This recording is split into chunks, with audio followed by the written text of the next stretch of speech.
আমি আর একটা ইমেইলে যাব এবং তারপর একটা ব্রেক নিব আমরা, তারপর একটা অডিও ক্লিপ শুনবো। এই ঘটনাটা আপনারা অনেকেই রাতের বেলায় যারা একা থাকেন বা ঘুমানোর সময় অনেকেই হয়তো অনেকের স্লিপ প্যারালাইসিস হয় এবং অনেকে সেটাকে স্লিপ প্যারালাইসিস মনে করেন। অনেকে হয়তো ঘুম থেকে জেগে উঠে যদি হঠাৎ করে একটা ছায়া দেখেন ঘরের মধ্যে, চমকে যেতে পারেন। অনেকে ভাবতে পারেন যে না, এটা ভুল দেখছি, কিন্তু এই ঘটনাটা প্রতিনিয়ত মানুষের সাথে ঘটেই যাচ্ছে এবং রেগুলার আমরা এরকম ঘটনা পাই। যেমন এখন যে ঘটনাটি আছে সেটিও এরকমই কাছাকাছি একটা ঘটনা। এবং যিনি লিখছেন তিনি বলছেন যে নাম প্রকাশে তিনি অনিচ্ছুক। তিনি লিখছেন যে আমি একজন স্বনামধন্য একটি বিশ্ববিদ্যালয়ের ছাত্রী। আমার বাসায় আমার নিজের সাথে ঘটে যাওয়া একটা ঘটনা আজ আমি শেয়ার করছি। দেরি না করে শুরু করছি। আমাদের বাসাটা ঢাকার দক্ষিণ সিটি কর্পোরেশনের অন্তর্গত। প্রথমে বাসার বর্ণনা দিচ্ছি। আমাদের বাসাটা দোতলা। পুরো বাসাটায় আমরা পুরো ফ্যামিলি থাকি। নিচ তলায় আমার বোন ও হাজবেন্ড থাকে, তার উপরের তলায় আমি, আমার মা এবং বাবা থাকি। ঘটনার সূত্রপাত 2004 সালে। তখন আমাদের পুরো পরিবার আমাদের দোতলা বাসায় থাকতাম। আমাদের বাসার পাশে একটা সরকারি জায়গাও ছিল। তখন খালি একটা জায়গা ছিল, তখন ওখানে অনেক গাছগাছালি দিয়ে ভরা ছিল। এই সরকারি জায়গাটা আমাদের বাড়ির উত্তর দিকে। তো আমাদের বাসার উত্তর দিকে যে রুমটা ছিল সেই রুমে আমার বড় বোন থাকতো, তখনও বিয়ে করেনি। ও যখন রাতে ঘুমোতে যেত তখন প্রতি রাতেই ওকে বোবায় ধরতো। এই যে বোবায় ধরার কথাটা আমি বলছিলাম। এবং আমার বড় বোন তখন আমার আম্মাকে ব্যাপারটা খুলে বলে এবং আম্মা বলেন যে ওগুলো কিছু না, এটা এড়িয়ে যেতে হবে। ওই বছরেই আমার বড় বোনের বিয়ে হয়ে যায়। তো রুমটা খালি পড়ে থাকে। আমার বড় বোনের শ্বশুর বাড়ি চলে যাওয়ার পর ওর রুমে আর কেউ থাকে না। প্রায় 5 বছর পর 2009 সাল, তখন আমি ক্লাস 9-এ। আমার বড় বোনের রুমের পাশে আমার রুম। আমি রাত 8টার দিকে পড়তে বসি এবং শুনতে পাই কে যেন পাশের রুমে, সেই রুমে আমার বোনের খাটের ওপরে লাফাচ্ছে, জোরে জোরে শোঁ শোঁ করে নিঃশ্বাস নিচ্ছে। আমি কে বলে চিৎকার দিতেই কোনো সাড়া শব্দ নেই। আমি অতটা গুরুত্ব দিই না। এরপর আবার পরদিন একইভাবে খাটের শব্দ এবং সেই ঘন শ্বাস। এবার ফ্লোরেও ঘষাঘষির শব্দ। আর কে যেন ঠিক আমার মতো করে আমার নাম ধরে ওই ঘরটা থেকে ডাকে। আমি পাশের রুমের মাকে ডাকি, মা ডেকেছো? মা বলে কই না তো। এভাবে প্রতি রাতে ঠিক 8টা থেকে 12টা পর্যন্ত চলতো। এবার আমি প্রতি রাতে একটা করে খারাপ স্বপ্ন দেখি। অবিশ্বাস্য ব্যাপার, পরদিন সেই স্বপ্নগুলো হুবহু মিলে যেত। এভাবে 2 বছর কেটে গেল। আমি একটা জিনিস খেয়াল করলাম যে আমি এই 2 বছর খারাপ স্বপ্ন যা দেখেছি তা সবই ঘটেছে। মাকে খুলে বললাম, মা তখন বুঝলো না। একবার আমি আমার মা ওই রুমে থাকার সিদ্ধান্ত নেই। ওই দিন রাত 2:30-এ আমার মা চিৎকার করে ওঠে। আমি ঘুম থেকে উঠে বলি, মা কি হয়েছে? মা বলল, কে যেন একটা ছায়া আমার গলা টিপে ধরেছে। আমি সব বুঝতে পারলাম। পরদিনই মা ওই রুমে আয়াতুল কুরসি টানিয়ে দেন।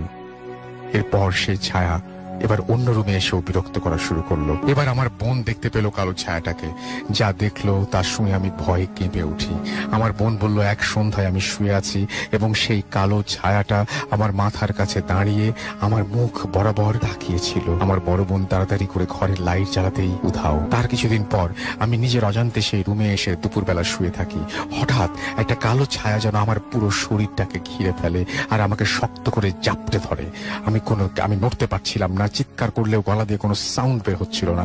হঠাৎ ওই কালো ছায়াটি আমার পেছনে এসে অনেক জোরে জোরে হাসতে শুরু করলো আর কি যেন একটা ভাষায় আমার কানে কানে ফিসফিস করতে লাগলো। একটা সময় সে বলে উঠলো সে আমাকে চায়। আমি আল্লাহর নাম নিতেই সেটা উধাও হয়ে যায়। আমি তখন কেমন গায়ে শক্তি পাচ্ছিলাম না, মনে হচ্ছিল সারা গা কেউ আমাকে আঘাত করেছে। আমি দৌড় দিয়ে মার রুমে গিয়ে সব ঘটনা বলি মাকে।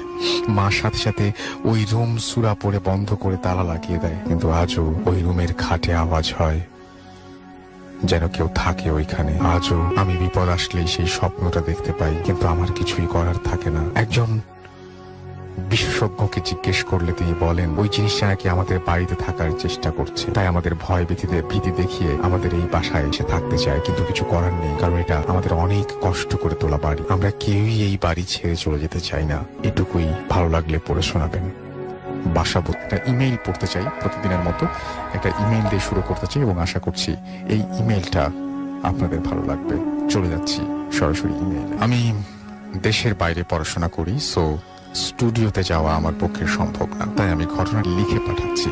আশা করি ভালো আছেন। আমি ওয়ালিদ। আমি চায়নাতে বেইজিং এ একটা নাম করা মেডিকেল ইউনিভার্সিটিতে MBBS পড়ছি। সঙ্গত কারণে ইউনিভার্সিটির নামটা আমি উল্লেখ করছি না। তো আমি আজকে আমার কলেজের একটা ঘটনা সবার সাথে শেয়ার করব। আমি বাংলাদেশ থেকে এখানে এসেছি মার্চ মাসে। তখন বেইজিং এ প্রচন্ড শীত। তো এখানে আসার পর সবকিছু ভালো লাগছিল। পুরো ক্যাম্পাস ঘুরে ঘুরে দেখছিলাম, যেখানে ক্যাম্পাসটা অল্প দিনেই অনেক প্রিয় হয়ে উঠেছিল।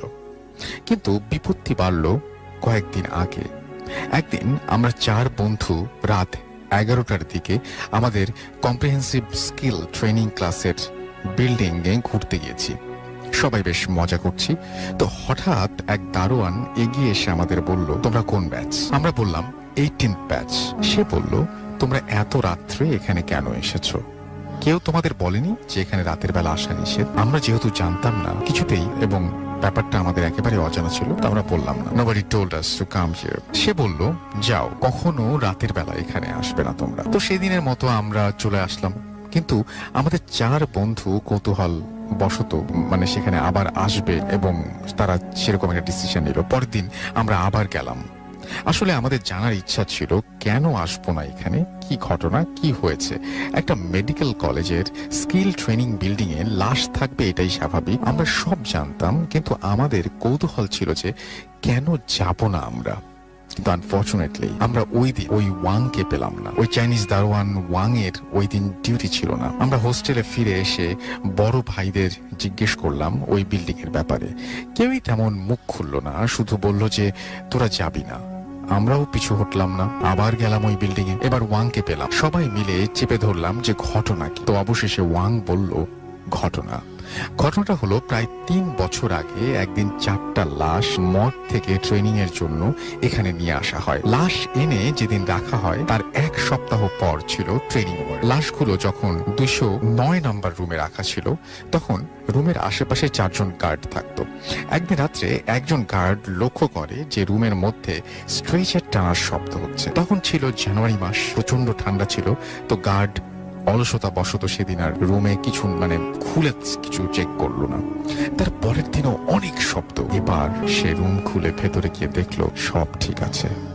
সে প্রত্যেকটা লাশের ওপর থেকে কাপড় সরিয়ে দেখলো যে লাশ ঠিক আছে কিনা। দেখা গেল লাশগুলো একদম আগের জায়গাতে আছে। সে দরজা লক করে রুমের বাইরে চলে আসলো। বাইরে আসার কিছুক্ষণ পর সে হঠাৎ রুমের দিকে তাকিয়ে দেখলো যে রুমের দরজা খোলা। সে ভাবলো হয়তো লক করা হয়নি, ভেবে সে রুমের দরজা আবার ভালোভাবে লক করে আসলো। এভাবে কিছুক্ষণ যাওয়ার পর অন্যরা প্রায় ঘুমিয়ে পড়েছিল। এমন সময় সে শুনলো যে রুমের মধ্যে মানুষের কথা বলার আওয়াজ। সে এবার একটু ভয় পেল। চুপি চুপি রুমের দরজার গ্লাস দিয়ে তাকিয়ে দেখলো একটা লাশ স্ট্রেচারে উঠে বসে আছে।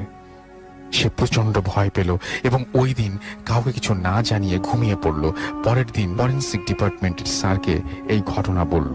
স্যার হ্যালুসিনেশনের বলে ঘটনাটাকে ব্যাখ্যা দিলেন এবং তাকে বলল যে ভয় না পেতে। তো যথারীতি পরের দিন সে আবার তার কাছে গেল। এবার সে প্রায় রাত 2টার দিকে শুনতে পেল আবারও কারা যেন রুমের মধ্যে কথা বলছে। সে এবার রুমের দরজা খুলে কাছে গিয়ে দেখলো একটা নয় 3টা লাশ পাশাপাশি বসে আছে আর একটা শুয়ে আছে আগের মতো। সে এবার একটা রুমে যাওয়ার সাহস পেল না। অন্য আরেকটা গার্ডকে নিয়ে রুমের দরজা খুলে ভেতরে গিয়ে সোজা বসে থাকা লাশটার কাছে মানে তার সেই সাদা কাপড়টা সরালো। আর তারপর যা দেখলো সেটা দেখার জন্য সে প্রস্তুত ছিল না এবং সেটাই হয়ে দাঁড়ালো তার জীবনের কাল। দেখলো একটা লাশ যার চোখ উপড়ে ফেলা আর কান দিয়ে রক্ত গড়িয়ে পড়ছে। আর সেই লাশটা ওই যে গার্ডটা তার সাথে ছিল সে পেছনে তাকালো এবং দেখলো মানে যে লাশটা সেই গার্ডটাই ছিল সেই লাশটা। এবং পেছনে ফিরে যখন তাকালো তখন দেখলো সাথে কেউ নেই এবং যাকে নিয়ে এসেছিল সে কোথায় যেন হাওয়া হয়ে গেছে। এবার সে অন্য একটা লাশের মুখের ওপর থেকে কাপড় সরালো এবং এবারও ঘটলো সবচেয়ে ভয়ঙ্কর ঘটনা। দেখলো একটা লাশের মাথা থ্যাতলানো আর চোখ বের হয়ে আছে। এই লাশটা তার নিজের। এবার সে নিজেকে আর ধরে রাখতে পারল না, বাইরে এসে চিৎকার দিয়ে অজ্ঞান হয়ে পড়ে গেল। পরের দিন তার যখন সেন্স আসলো, তখন সে দেখলো সে হসপিটালের সামনে, কলেজের ভেতরে সবাই তার কাছে জানতে চাইলো কি হয়েছে তার। সে সব ঘটনা খুলে বলল, কিন্তু সেবারও সব ডক্টর বলল এটা তার চোখের ভুল। ভয়ে সে সব দেখেছে। সে আবার জানতে চাইলো ওই গার্ডগুলো কোথায়, যাকে সে সাথে নিয়ে ওই রুমে গিয়েছিল। কিন্তু সবাই তখন হেসে উঠল আর বলল যে এখন ভ্যাকেশন চলছে, 1 মাস ছুটি, ও আসবে কোথা থেকে। সে কিছুই বুঝতে পারল না, ভাবলো হয়তো তার মনের ভুল। কিন্তু কে জানতো এর পরে আরো ঘটনা ঘটবে। ট্রেনিং এর আগের দিন রাত্রে 9 তলা থেকে পড়ে যাওয়া গার্ডটা, তার কত কৌতূহল বশত লাশ পাওয়া, এবং সেটা 9 তলা থেকে পড়ে যাওয়া লাশ ছিল। যখন সে স্বাভাবিকভাবে পড়ে গেল, এবং কিভাবে পড়ে গেল কেউ জানতো না। ঘটনাটা এভাবে শেষ হলেও পারতো, কিন্তু ঘটনা শেষ হলো না। এর এখনো শেষ হয়নি। সেদিনের পর থেকে ওই বিল্ডিংটা মাঝরাতে এলিভেটরের সামনে কিংবা করিডোরের এক কোনায় কালো ব্লেজার পরা 9 তলা থেকে পড়ে যাওয়া বিভৎস রক্তাক্ত সেই গার্ডটাকে দেখতে পাওয়া গেল। এই নিয়ে একটা হইচই লেগে গিয়েছিল কলেজে। ইভেন এটা মানে ইউকের এক ভাই, তার নাম হচ্ছে অ্যান্ড্রু, এবং তার ব্রাজিলিয়ান একটা ফ্রেন্ড, এবং একদিন যে কি যেন একটা কাজে বিল্ডিং এসেছিল, তো সেদিন এলিভেটর বিজি থাকায় তারা সিঁড়ি দিয়ে নামছিল। হঠাৎ দেখলো সিঁড়ির এক কোনায় ওই গার্ডটা টলতে শরীর এবং তার মাথা নিয়ে দাঁড়িয়ে আছে। এরপর তারা চিৎকার দিয়ে দুজন অজ্ঞান হয়ে গিয়েছিল। এরপর থেকে ওই বিল্ডিং এর ট্রেনিং ওয়ার্কে সবাই একসাথে ব্যতীত, কারো একা আসা নিষেধ কিংবা ঘুরতে আসাও নিষেধ, শুধু গার্ডদের অ্যালাউড। এই ছিল ঘটনা। চাইনিজ দারোয়ান হিসেবে ওয়াং ভাঙা ইংলিশে যতটা বলেছে, আমি ততটা বাংলায় বলার ট্রাই করেছি। জানি না সবাইকে ঘটনার বর্ণনা করতে পেরেছি কিনা। ভালো লাগলে শেয়ার করবেন। আপনারা লাশের ঘটনা, হসপিটালের ঘটনা শুনতে চান, সেরকম একটা ঘটনা খুব কষ্ট করে পড়লাম, যেহেতু এটা ইংলিশে, মানে ইংলিশ অ্যালফাবেট দিয়ে লেখা। ইমেইলটা আমি পড়ে শোনাচ্ছি। আমাদের পাঠানো একজন লিসনারের ইমেইল, এবং আশা করছি ইমেইলটা আপনাদের ভালো লাগবে। পড়ে শোনাচ্ছি। আসসালামু আলাইকুম রাসেল ভাই, কেমন আছেন? নিশ্চয়ই ভালো আছেন আল্লাহর রহমতে। আমি ভালো থাকার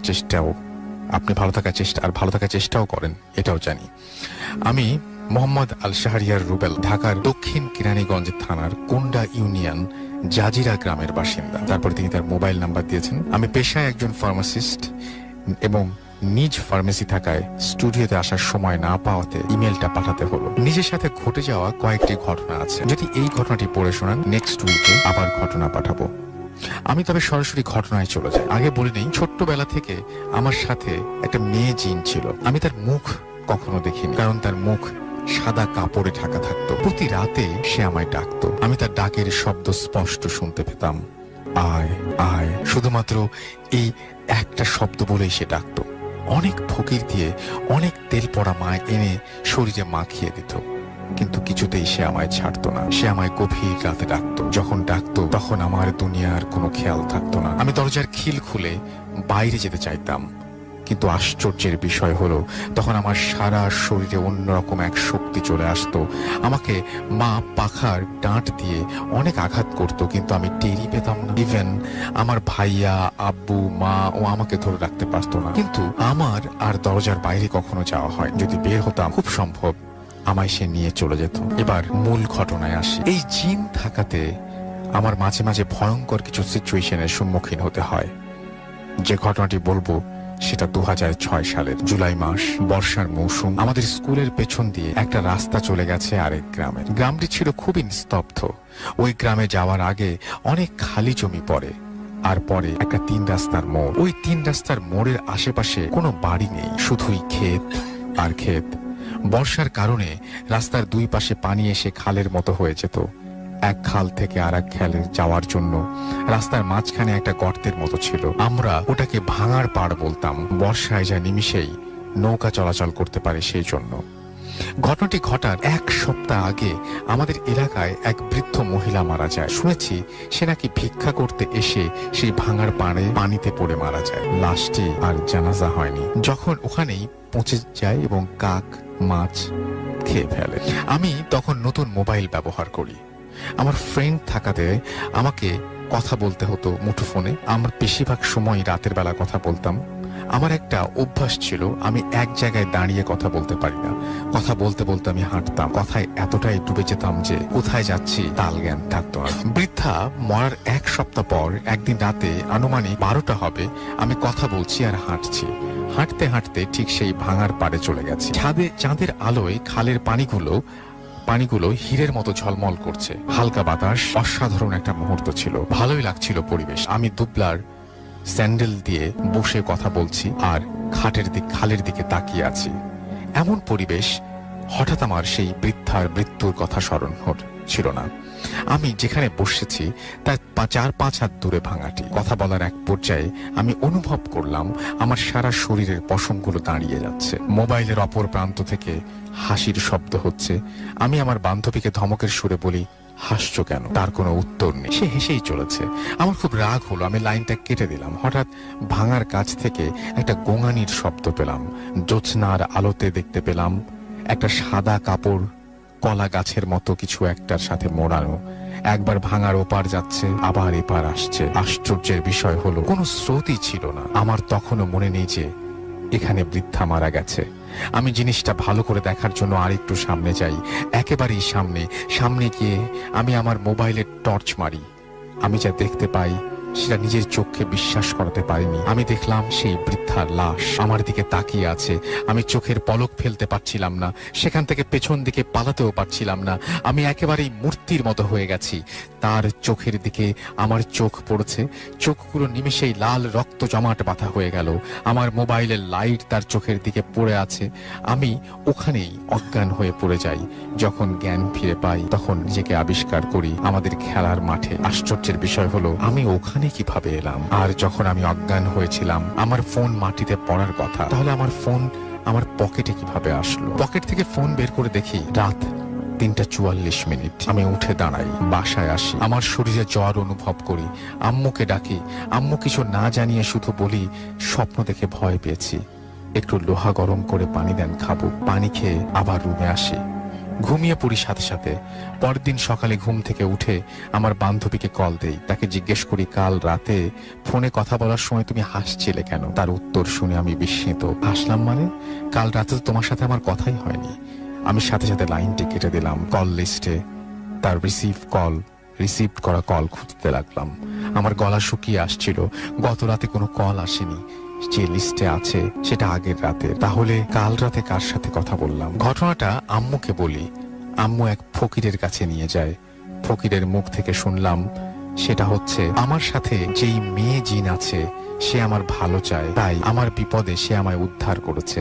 আমি যেন বেশি রাতে আর বের না হই সেই নির্দেশ ফকির আমাকে দিয়ে। সেই জিন এখনো আমার সাথে আছে, এখনো গভীর রাতে আমাকে ডাকে। তবে এখন আগের মতো আর কাঁদি না, আমার অভ্যেস হয়ে গেছে। আমি জানি না এটা লিসেনারদের কিংবা আপনাদের কেমন লাগবে, কি ভাবছেন, তবে ঘটনাটি একেবারেই সত্য। আম্মু কাউকে ঘটনাটি বলতে না করেছিল, কিন্তু ভূত এফএমে শেয়ার না করে পারলাম না। ঘটনাটি পড়ে শোনালে খুশি হব, না শোনালেও কোনো অভিযোগ থাকবে না। সবাই ভালো থাকবেন, আল্লাহ হাফেজ। ঘটনাটি পড়ে শোনালাম এবং আশা করছি যারা শুনলেন তাদের কাছে ভালোই লেগেছে। থেকে নাম প্রকাশে অনিচ্ছুক একজন এই ঘটনাটি পাঠিয়েছেন আমাদের। আর একেবারে ছোট্ট একটা ইমেল পড়বো, দেখেন কেমন লাগে। লিখছেন এভাবে, হ্যালো রাসেল ভাই, কেমন আছেন? আমার নাম অঞ্জন, আমি মৌলভীবাজার থাকি। আমি ভূত এফএমের একজন নিয়মিত লিসেনার। আজ আমি আপনাদের সাথে শেয়ার করতে যাচ্ছি একটি ঘটনা। সময়টা 2006 সাল। এই ঘটনাটি আমার বন্ধুর কাছ থেকে শোনা। ওদের এলাকায় স্থায়ী জেলেদের মুখে শোনা যায় অনেক গা ছমছমে অভিজ্ঞতার কথা। বিশেষ করে গভীর রাতে যারা মাছ মারতে যান তাদের কথা শুনে চমকে যেতে হয়। কয়েকজনের মুখোমুখি সাক্ষাতে কথা জানতে পারি তাদের অভিজ্ঞতার কথা। বিশেষ করে গভীর রাতে যারা মাছ মারতে যান, ভোর হবার আগে না তারা নদীর মোহনায় প্রচুর মাছ পান। এই লোভে স্থানীয় অনেক জেলেই এই সময়টা বেছে নেন মাছ ধরার জন্য। যারা ওই সময় মাছ ধরতে গিয়েছেন তাদের প্রত্যেকেরই জীবনে কখনো না কখনো কোনো না কোনো অদ্ভুত ঘটনার মুখোমুখি হতে হয়েছে। সবার প্রথমে যার সাথে ওর কথা হলো তার নাম গফুর মাঝি। তিনি নিজের ভাইপো ওয়াহিদকে সাথে নিয়ে তিনি এক রাতে মাছ ধরতে বের হন।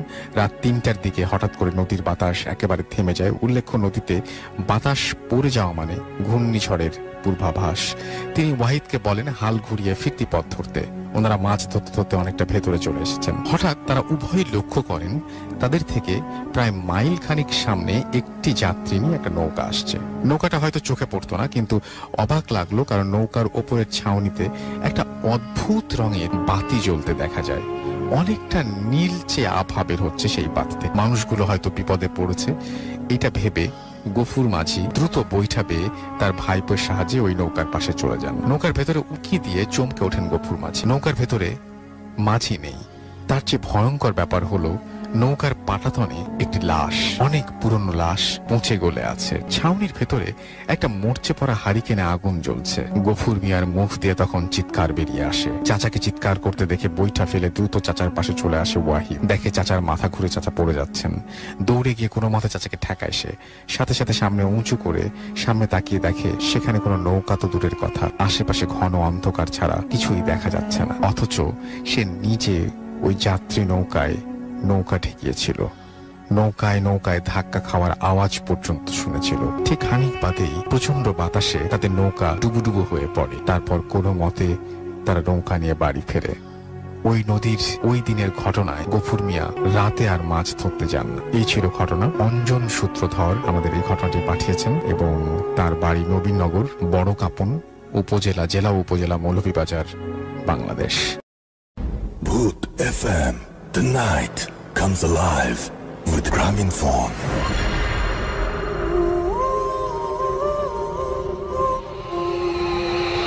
শুনছেন সবসময় রেডিও ফুর্তি রেড এফএম। ঘড়িতে সময় রাত 11:59। আমি রাসেল আছের সাথে, আমার সাথে রয়েছে মাসুম ভাই এবং আজকের অতিথিরা। তো যাই হোক, শুরু করতে চাই আজকে একটা ইমেইল দিয়ে প্রতিবারের মতন, এবং এই ইমেইলটি পাঠিয়েছেন আমাদেরই একজন লিসেনার। চলুন আমরা ইমেইলটা শুনে আসি। আসসালামু আলাইকুম রাসেল ভাই, আমি ফারিহা প্রভা, ঢাকা খিলগাঁও থেকে। আপনাকে জিজ্ঞেস করলাম না কেমন আছেন। আশা করি আল্লাহ আপনাকে সবসময় ভালো রাখবেন, সুস্থ রাখবেন। আমি এবার এসএসসি পরীক্ষা দিয়েছি, সামনেই আমার রেজাল্ট, দোয়া করবেন। আমার পক্ষে স্টুডিওতে যাওয়া সম্ভব নয়, তাই মেইল পাঠালাম। আশা করি সবার ভালো লাগবে। ঘটনাটা শুরু হয় আমার মার থেকেই। আমার মা তখন জগন্নাথ ইউনিভার্সিটিতে পড়তেন। আমার মা এবং আমার নানারা সকলে গাজীপুরে থাকতেন। আমার মাকে তাই প্রায় বাসে করে জার্নি করে ক্লাস করতে হতো। আমার মার বিয়ের পরে আমার বাবা তাকে প্রায় বাসায় এগিয়ে দিয়ে আসতো, কিন্তু একদিন কোনো কারণে আমার বাবা আমার মার সাথে গাজীপুরে যেতে পারলেন না। তাই আমার মা একাই তখন তার বাসার উদ্দেশ্যে রওনা দিলেন। আমার মা তখন গর্ভবতী ছিলেন। রাত অনেক বেশি হয়ে গিয়েছিল, তাই আমার মা প্রতিদিন যে রাস্তা দিয়ে বাড়িতে যান সেই রাস্তা দিয়ে না গিয়ে অন্য একটি রাস্তা দিয়ে যাচ্ছিলেন। পথে কি হয়েছিল তা আমার মা কিছু খেয়াল করেননি, কিন্তু সকালে আমার মাকে অজ্ঞান অবস্থা তাকে পান মসজিদের ইমাম সাহেব। পরে তাকে বাসায় দিয়ে আসেন। আমার মা, আমার নানু এবং নানা সবাই খুব চিন্তায় পড়ে যান। ঠিক কিছুদিন পরে জানতে পারেন আমার মার বাচ্চাটি নষ্ট হয়ে গেছে। এরপর থেকে আমার মা মানসিকভাবে অনেক আহত হয়ে পড়েন এবং পরপর 4টি বাচ্চা এভাবে নষ্ট হয়ে যায়। 6 বছর পার হয়ে যায়। সকলে আমার পরিবারকে বলে আমার মা কখনো আর মা ডাক শুনতে পারবেন না, এবং ডক্টররাও তাই বলেন। কিন্তু এক মৌলানা সাহেব, যিনি সচরাচর জিন তাড়ানোর কাজ করতেন এবং ঝাড়ফুঁক করতেন, তিনি আমার মার চিকিৎসা করান এবং সবাই বলে আমার মার সেফটির জন্য নাকি মৌলানা সাহেব জিনদের দিয়ে পাহারায় রাখতেন। 2001 সালে আমার জন্ম হয় এবং আমি পুরো সুস্থ থাকি, কিন্তু আমার মা অনেক বেশি অসুস্থ হয়ে পড়েন। তিনি মানসিক ভারসাম্য হারিয়ে ফেলেন, নিজে নিজে কথা বলেন, নিজেই নিজেকে আঘাত করেন বিভিন্নভাবে, নিজের চুল ধরে নিজে টানাটানি করেন। এছাড়াও অদ্ভুত অদ্ভুত কাজ করতেন। আমাদের এলাকার সবাই আমার মাকে পাগল বলে ডাকতো এবং নানাভাবে সবাই আমার মাকে আঘাত করতো এবং অনেক কিছু বলতো। আমি তখন মাত্র কয়েক মাসের বাচ্চা। আমার খালা আমাকে বড় করেছে।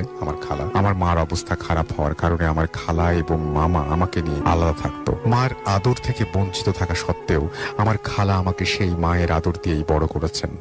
ছোটবেলা থেকেই আমার একটা বিরাট গুণ ছিল, আর সেটা হলো আমার স্বপ্ন। আমি রাতে যেই স্বপ্ন দেখতাম, যেটাই দেখতাম সেটাই সত্যি হতো। শুরুটা 2009 সালে। আমি একা একা ঘুরে বেড়াতে অনেক ভালোবাসতাম, তাই প্রতিদিন দুপুরে বের হয়ে যেতাম একা একা রাস্তায় এবং মানুষদের বাড়ি ঘরের আশেপাশে হাঁটাহাঁটি করতাম। আমাদের এলাকায় বাড়িঘর কম ছিল, কিন্তু গাছপালা অনেক বেশি ছিল। আমি যখন ক্লাস 4-এ পড়ি, প্রতি রাতেই ঠিক একটা সময় আমার ঘুম ভেঙে যেত এবং আমি আমার রুমের 4টা কোণায় 4 রকমের ছায়া দেখতাম। আমি অনেক সাহসী ছিলাম এবং ভয় না পেয়ে নিজেকে এই বলে সান্ত্বনা দিয়েছি যে এগুলো আমার কল্পনা। কিন্তু পরীক্ষা করার জন্য একদিন আমি ভালো করে লক্ষ্য করে দেখলাম সেই ছায়াগুলো হাঁটাহাঁটি করে এবং তারা একজন অপরজনের সঙ্গে কথা বলে। তারা কথা বলছে, আমি স্পষ্ট বুঝতে পারছি, কিন্তু কি বলছে তা বুঝতে পারছি না। একদিন রাতে দেখি জানালার উপরে উঠে কে যেন আমাকে লুকিয়ে লুকিয়ে দেখছে একটু পর পর। যেই মাত্র আমি উঠতে গিয়েছি তখনই তা অদৃশ্য হয়ে গেল। আরেকদিন বিকেলবেলা আমি রাস্তা দিয়ে হাঁটছিলাম, তখন আমি দূর থেকে লক্ষ্য করি একটি বাসার পেছনে 2টি ছায়া। একটি মা তার বাচ্চাকে আদর করছে এবং কোলে নিয়ে খেলছে। প্রথমে ছায়াটি কালো ছিল এবং আমি যত কাছে যাচ্ছিলাম ছায়াটি ততই কালো থেকে নীল এবং হলুদ, মানে বিভিন্ন রং ধারণ করছিল। যেই আমি অনেক কাছে এগিয়ে আসলাম তখনই ছায়াটা সাদা রং হয়ে উধাও হয়ে গেল। এই ব্যাপারে আমি আমার একজন আন্টির সাথে কথা বললাম। আন্টি 10-12 বছর ধরে বাচ্চাদের আরবি পড়ান। ভাবলাম আন্টির এই বিষয়ে ধারণা আছে। আন্টি আমাকে বললেন, তুমি যেহেতু ছায়া দেখো এবং তাদের পরস্পর কথা বলতে দেখো, তাহলে তোমার কাজ তাদের সঙ্গে কথা বলা। তুমি একবার চেষ্টা করে দেখতে পারো। আমি রাতের বেলায় ঘুমাইনি, জেগেছিলাম তাদের দেখার জন্য। যেই মাত্র তাদের দেখা পেলাম তখনই আমি তাদের সামনে গিয়ে জিজ্ঞেস করলাম, কে আপনারা? আমার কাছে কি চান? কেন এখানে আসেন প্রতিদিন? তারা তখন উধাও হয়ে গেল। এরপর আমি অনেকটা ভয় পেয়ে যাই। আমি আমার নানা, নানু এবং মামাকে বলি, কিন্তু তারা কেউ বিশ্বাস করেন না। তারপর আমি যখন আমার খালাকে বলি, আমার খালা সব বিশ্বাস করেন এবং তারপর থেকে প্রতিদিন আমার খালা আমার সাথে ঘুমাতেন। সবকিছু ঠিক হয়ে গেল। কিন্তু হঠাৎ আমার খালার বিয়ে ঠিক হয়ে যায় এবং আমার খালা গাজীপুরে চলে যায়। এরপর থেকে আমার মামা আমার সাথে ঘুমাতো। 2012 সাল, রাত কয়টা বাজে তা খেয়াল নেই। আমি দেখছি একটি অবয়ব, পুরো শরীর তার নীল রঙের, পা নেই, চোখগুলো বড় বড় এবং খয়েরি রং, তাও মনি ছাড়া। আমি শুয়ে আছি, সে হঠাৎ আমার বুকের ওপর উঠে বসলো এবং আমার গলা চিপ দিয়ে ধরল। আমি প্রচন্ড বুকে ব্যথা পাচ্ছিলাম, নিঃশ্বাস নিতে পারছিলাম না। খুব জোরে চিৎকার দিতে চাচ্ছিলাম, তাও পারছিলাম না। যখন খুব জোরে আল্লাহর নাম নিলাম তখনই সেই অবয়ব আমাকে ছেড়ে দিল এবং আমি স্পষ্ট দেখছিলাম সেটা আমার রুমের ওপরের দেয়াল ভেদ করে হেঁটে চলছে। এরকম ঘটনা প্রায় দিন আমার সাথে হতে লাগলো। আমি নিজেও অনেক বেশি ডিস্টার্ব হয়ে যাই। সব সময় আমার ভেতর কেমন যেন এক অজানা ভয় কাজ করে। আমি একা কোথাও যেতে পারতাম না। আমার মামার চাকরি হয়ে যায় ঢাকার বাইরে এবং আমার মামাও আমাকে ছেড়ে চলে যায়। তখন আমি আমার নানা নানুর সাথেই থাকতাম। একটা সময় আসে যে আমি একা রুমে দিনের বেলায় থাকতেও পারতাম না। এই অবস্থা দেখে আমার নানা আমাকে এক হুজুরের কাছে নিয়ে যান এবং হুজুর বলেন, আমি খারাপ কিছু দেখেছি তাই এমন হচ্ছে। তিনি এটাও বলেন, হয়তোবা আমাকে সেদিন রাতে আমরা যেটা বলি বোবা ভূত তা ধরেছিল। আমি তার কথায় বিশ্বাস করি এবং বলি হতে পারে এমনটাই। আমাকে হুজুর একটি তাবিজ দেন এবং বলেন এটা কখনো না খুলতে। আবারও সব ঠিকঠাক। সন্ধ্যাবেলা বাসায় ফেরার পথে আমার এক বন্ধু আমার কাছে আসে। প্রথমে আমার সাথে গল্প করে, তারপর হঠাৎ বলে, প্রভা তুই এটা কি পড়েছিস? তাবিজ? কিসের তাবিজ? আমি কিছু বলি না। তারপর বলে, আমাকে দে তো, দেখি কেমন তাবিজ এটা। প্রথমে দিতে না চাইলেও পরে সে আমার গলা থেকে তাবিজটা এত জোরে টান দেয় যে আমি চিৎকার করে উঠি। গলায় প্রচুর টান খাচ্ছিল তাবিজটা। আমি চিৎকারে আমার এলাকার অনেকজন বাসার নিচে এসে হাজির হয়। আমাকে জিজ্ঞেস করে কি হয়েছে, কিন্তু আমি নির্বাক। আমার বন্ধু গায়েব, সে নেই। কিছুক্ষণ চুপ থাকার পরে আমি এলাকার লোকজনকে বলি, আমার বন্ধু সাদ কোথায়? সবাই বলে, কেন, সে তো বাতার বাসায়। আমি বলি, তাকে কেউ ডাক দেন প্লিজ, কাজ আছে। তার খবর নেয়ার পর জানতে পারি সে তার ঘরে ঘুমোচ্ছে। কেউ বুঝতে পারলো না কি হয়েছে, কিন্তু আমি ততক্ষণে বুঝে গিয়েছিলাম কি হয়েছে। কেউ একজন আমার বন্ধুর বেশে এসে হাজির হয়ে আমার থেকে তাবিজটা ছিনিয়ে নিয়ে আমাকে ক্ষতি করতে চাইছে। কিন্তু কেন? আর সে কে? জিন নাকি অন্য কিছু? আবারও ভয়ের মধ্যে কাটতে লাগলো আমার জীবন। আমার নানা নানুরও বয়স হয়ে গিয়েছে, তাই তারা আমাকে আমার বাবা মার কাছে দিয়ে আসলেন এবং আমাকে বললেন, এবার থেকে তুমি সেফ, তুমি তোমার বাবা মার কাছে থাকবে। পৃথিবীর সব সন্তানই তার বাবা মার কাছে সেফ। আমার মা ততদিনে অনেকটাই সুস্থ হয়ে উঠেছেন, কিন্তু আমি তো এখনো ভয়ের শিকার হয়ে যাচ্ছি। আগের মতোই কেউ একজন আমার বুকের উপরে উঠে বসে এবং আমার গলার চিপ দিয়ে ধরে। আমি আমার বাবা মাকে বললেও কেউ বিশ্বাস করেন না, বাসা চেঞ্জ করে ফেলে। 2014 সাল রাতে আমি কোচিং থেকে বাসায় ফিরছিলাম, কোনো একটা ছেলে আমাকে ডাক দিয়ে বলল, আপু বলে ডাক দেয়। আমি পিছে তাকালাম এবং একটি ছায়া দেখতে পেলাম। ছায়াটি আমাকে হাত দিয়ে তার কাছে ইশারায় ডাকছে এবং বারবার আপু বলে ডাকছে। আমি দৌড়িয়ে বাসায় চলে যাই। বাসায় তখন কেউ থাকে না। আমি আমার রুমে গিয়ে শুয়ে থাকি। ভুল করে আমি আমার বাসার মেইন দরজা আটকাতে ভুলে যাই এবং তা খোলাই থাকে। রুমের ভেতর বারবার সেই বাচ্চা ছেলেটির ডাক আমাকে পাগল করে দিচ্ছিল। আমি তখন আমার বাবা মার রুমে যাই। অন্ধকারের মধ্যেও কেমন যেন একটা আলো। রুমের ভেতর আলোতে স্পষ্ট দেখতে পাচ্ছিলাম আমি কাকে জানি কবর দেওয়া হবে, তার জন্য কবরের মাটি খোঁড়া হচ্ছে এবং লাশের সামনে একটি বাচ্চা ছেলে খুব জোরে চিৎকার করে কাঁদছে, বাবা বাবা বলে। লাশটির আশেপাশে অনেক পাঞ্জাবি পরা লোক, সবাই জিকির করছে। আমি যখনই বাচ্চা ছেলেটির দিকে তাকালাম তখনই দেখতে পেলাম এই তো সেই ছেলেটি যে আমাকে একটু আগেই বারবার আপু বলে ডাকছিল।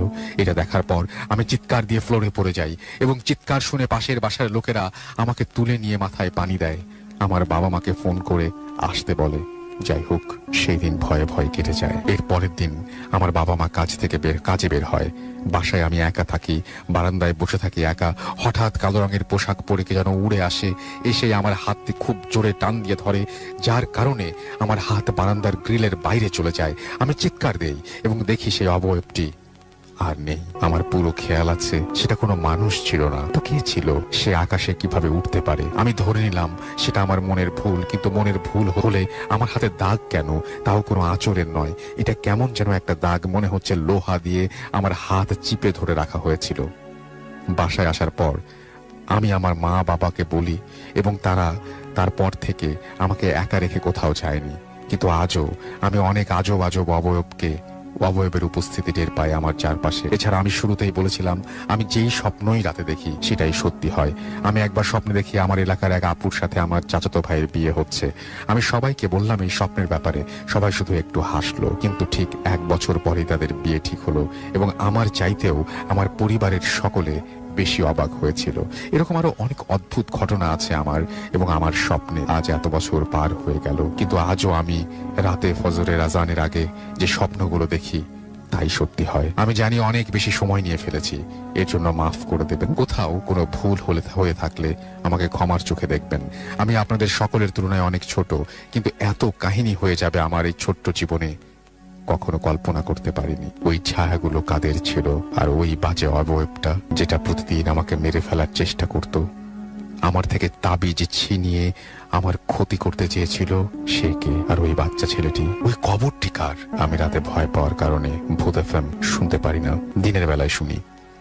আমার গল্পটি যদি ভালো লাগে তাহলে পড়ার অনুরোধ রইল। গল্পটি যদি পড়েন তাহলে আমাকে অবশ্যই ইনফর্ম করবেন প্লিজ। ধন্যবাদ। আমরা গল্পটি পড়ে ফেললাম এবং আশা করছি আপনাদের ভালো লেগেছে। সেটা হচ্ছে সরাসরি আমরা ইমেইলে চলে যাই এবং এই ইমেইলটা আমি আপনাদেরকে যেভাবে লিখেছেন উনি সেভাবেই পড়ে শোনাচ্ছি। আসসালামু আলাইকুম রাসেল ভাই, আশা করি ভালো আছেন। আমিও ভালো আছি। আমার নাম রিভেঞ্জ, আমি থাকি শেরপুর জেলার নকলা উপজেলায়। আমি কলেজ স্টুডেন্ট। আমার ভূত এফএমের আমি একজন নিয়মিত শ্রোতা। অনেকদিন থেকে ভাবছিলাম একটা ঘটনা আপনাদের সাথে শেয়ার করব, কিন্তু সময় হয়ে উঠছিল না। আজ সময় করে লিখেই ফেললাম। আমি যে ঘটনাটি শেয়ার করব সেটি ঘটে আমার এক বন্ধুর সাথে। আমার বন্ধুর কাছ থেকে অনুমতি নিয়ে ওর হয়ে শ্রোতাদের উদ্দেশ্যে আমি ঘটনাটি শেয়ার করছি। আমার অনেক দিনের ইচ্ছা ছিল শ্মশানে যাওয়ার, মূলত জানা ও দেখার উদ্দেশ্য। কিভাবে যাব, কার সাথে যাব, এ বিষয়ে কার সাথে শেয়ার করব বুঝতে পারছিলাম না, কারণ এই বিষয়টা কেউ স্বাভাবিকভাবে নেবেন। আর তাছাড়া আশেপাশে কোথাও শ্মশান আছে কিনা তাও আমার জানা ছিল না। হঠাৎই একদিন এক বন্ধুকে আমার ইচ্ছার কথা জানালাম। সে বলল আমাদের এলাকা থেকে 4-5 কিলোমিটার দূরে খালের ধারে অনেক পুরনো একটা শ্মশান আছে। আমি বললাম তাহলে আমাকে একদিন নিয়ে চলো। সে বলল ঠিক আছে, কাল আমরা সকালে রওনা হই। আমি বললাম ঠিক আছে। যথারীতি পরের দিন সকালে খুব ভোরে পায়ে হেঁটে রওনা হলাম। সময়টা ছিল শীতকাল। হাঁটতে হাঁটতে ঘন্টাখানেক পর সেখানে পৌঁছালাম। চারিদিকে ঘন কুয়াশায় ঢাকা বিস্তীর্ণ ফসলের জমি, আশেপাশে কোনো বাড়িঘর নেই। পরিবেশটা অনেক নীরব ও নিস্তব্ধ। শীতকাল হওয়ায় খালের পানি থেকে ধোয়ার মতো বাষ্প বের হচ্ছিল। আমরা শ্মশানের ভেতর প্রবেশ করলাম। তারপর শবদেহ দাহ করার স্থানে গেলাম। দেখলাম খানিকটা জায়গা পাকা করা। পাকা স্থানের উপরে দুপাশে 3টি করে লোহার 6টি দণ্ড। আমার বন্ধু বলল এই জায়গাতেই শবদেহ দাহ করা হয়।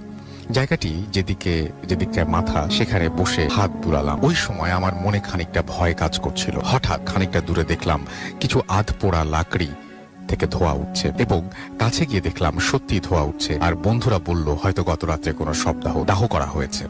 তারপর আমরা আরো কিছুক্ষণ রইলাম। এরপর শ্মশান ত্যাগ করার সময় হঠাৎ আমি হোঁচট খেয়ে পড়ে গেলাম। আমার বন্ধু দুষ্টমি করে বলল, কি রে, কোনো কিছু পিছু নিল নাকি? তারপর আমি নিজেকে সামাল দিয়ে খেয়াল করলাম যে সেটা একটা গাছের শেকড়। অতঃপর সেখান থেকে আমরা দ্রুত প্রস্থান করলাম। সারাটি দিন ভালোই কাটলো, কিন্তু সন্ধ্যা থেকে একটু একটু ভয় ভয় লাগছিল। আমি আমার বন্ধুকে ফোন দিয়ে বললাম আমার খুব ভয় করছে। ও বলল ভয়ের কিছু নেই, ওয়েট কর, আমি আসছি।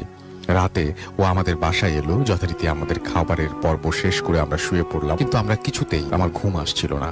এদিকে আমার বন্ধু গভীর ঘুমে মগ্ন, আমি জেগেই আছি এপাশ ওপাশ করতে করতে। রাত্রি 3টার সময় একটু তন্দ্রা আসলো। খানিক বাদে অনুভব করলাম কেউ আমার পিঠে ধাক্কা দিচ্ছে। ভাবলাম আমার বন্ধু হয়তো ডাকছে। আমি জিজ্ঞেস করলাম, কি রে, ধাক্কাছিস কেন? ঘাড় ঘুরিয়ে দেখলাম সে তখনও ঘুমে। আমি চমকে উঠলাম, মনে মনে ভাবলাম ও তো ঘুমাচ্ছে, তাহলে আমায় ধাক্কা দিল কে? তখন শরীরে একটা শক অনুভব করলাম, সারা গা শিউরে উঠল। একটা শীতল স্রোত শরীরের শিরায় শিরায় বয়ে গেল। পরক্ষণে দেখলাম বিছানার পাশে লাল শাড়ি পরিহিত মাথাবিহীন কেউ একজন দাঁড়িয়ে আছে, যার জিহ্বা গলা থেকে বিশ্রীভাবে বেরিয়ে আসছে। এই দেখে আমি ভয়ে বিকট চিৎকার দিয়ে জ্ঞান হারালাম। এভাবে কতক্ষণ কেটেছে আমি জানি না। জ্ঞান ফেরার পর দেখি আমাকে ঘিরে অনেকেই দাঁড়িয়ে আছে। আমি ভয়ে আম্মুকে চাপড়ে ধরে আবার জ্ঞান হারালাম। দ্বিতীয়বার যখন জ্ঞান ফিরে পাই তখন সেই লাল শাড়ি পরিহিত মাথাবিহীন মহিলাকে দেখে আমি আম্মুকে বললাম, দেখো ওইখানে দাঁড়িয়ে আছে। উপস্থিত কেউ কিছুই দেখতে পেল না। সবাই জানতে চাইলো কি হয়েছে। আমি সবাইকে রাত্রের ঘটনাটি খুলে বললাম। বিকেল বেলা বাবা আমাকে এক কবিরাজের কাছে নিয়ে গেলেন। আমি ওনাকে সমস্ত ঘটনা বললাম। তিনি বললেন আমি শ্মশানে কালির প্রকোপে পড়েছি। আমি যখন শ্মশানে গিয়েছিলাম তখন ওনার ছায়ায় পা পড়েছিল বা এরকম কিছু একটা হয়েছিল, যার কারণে সে রাগান্বিত। তিনি আমাকে কিছুক্ষণ ঝাড়ফুঁক করলেন, পড়া পানি খাওয়ালেন ও সারা গায়ে পানি ছিটিয়ে দিলেন। এরপর একটি তাবিজ আমার বাম হাতে বেঁধে দিলেন। বললেন তাবিজটি যেন না হারায়। আগামী অমাবস্যায় কিছু নিয়ম পালন করা হবে এবং একটি শক্তিশালী তাবিজ দেবেন যা তৈরি করতে কয়েকদিন সময় লাগবে। আর এই কয়েকটা দিন আমি যেন খুব সাবধানে থাকি। বললেন এ কদিন আমি যেন কোনোভাবেই জবা ফুল বা গাছের আশেপাশে না যাই এবং নিদান হয়ে যেন বাসায় ফিরে আসি। বাসায় ফিরে আব্বু আমাকে বকাঝকা করলেন। শ্মশানে যাওয়ার ঘটনাটি আম্মুকে খুলে বললেন। আম্মুও বেশ বকলো। 5-6 দিন স্বাভাবিকভাবেই কাটলো, তেমন কিছুই হলো না। আমিও অনেকটাই স্বাভাবিক হয়ে গেলাম। তারপর একদিন আমার এক বন্ধুর বাড়িতে গেলাম। তাদের উঠোনে ছিল জবা ফুলের গাছ। কবিরাজের সেই নিষেধ আমি বেমালুম ভুলে গিয়ে গাছ থেকে ফুল ছিঁড়ে বাচ্চাদের সাথে খেলায় মেতে উঠলাম। সেখান থেকে ফিরতে ফিরতে সন্ধ্যা হয়ে গেল।